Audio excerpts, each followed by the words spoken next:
చంద్రబాబు నాయుడు గారు ప్రభుత్వం చెబుద్ది. ఇక మనకి ప్రైవేట్ ఆర్టీసీని ప్రైవేట్ చేయడం తప్పితే ఇక లేదు. మనం కొనలేం బస్సులు. ఎందుకు కొనలేవు? ఎందుకు కొనలేరు అంటే ఆర్టీసీని మీరు సర్వనాశనం చేశారు కాబట్టి అవదు. అప్పులు తీర్చనివ్వలేదు.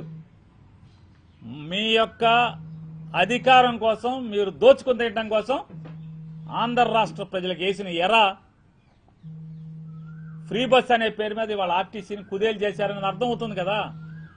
చంద్రబాబు నాయుడు చెప్పించాడు కదా, ఏమని మహిళలకు ఫ్రీ బస్ ఇవ్వడం వల్ల ఆర్టీసీ ఇబ్బందుల్లో పడుతుంది, ఆర్టీసీ కాళ్ళు ఇరిగిపోయినాయి అని చెప్పని నారా చంద్రబాబు నాయుడు చెప్పించాడు కదా.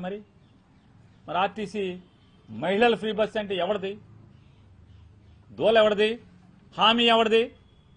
ఆర్టీసీకి ఎందుకు వచ్చినాయి ఈ కష్టాలు? ప్రభుత్వం కట్టాలి కదా. ఫ్రీ బస్ జీరో టికెట్ కొట్టిన ప్రతి టికెట్కి ఏ స్టేజ్ నుంచి ఏ స్టేజ్కి ఎంత డబ్బులు వద్దో అవన్నీ కూడా ప్రతి నెల క్లెయిమ్ పెట్టాలి. ఆర్టీసీ స్టేట్ గవర్నమెంట్ రిలీజ్ చేయాలి. మీరు ఆర్టీసీ కడతలేదనేదే మీ మనిషి చెప్తున్నాడు కదా. అందుకోసం ఆర్టీసీ నాశనం అయిపోయిందని.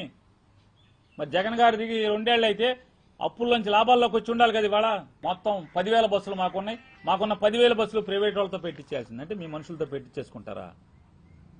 సంపద సృష్టి మీ కార్యకర్తలకి, మీ మనుషులకి, మీ బ్రోకర్లకి సంపద సృష్టి. చంద్రబాబు నాయుడు గారు ఇంతే కదా.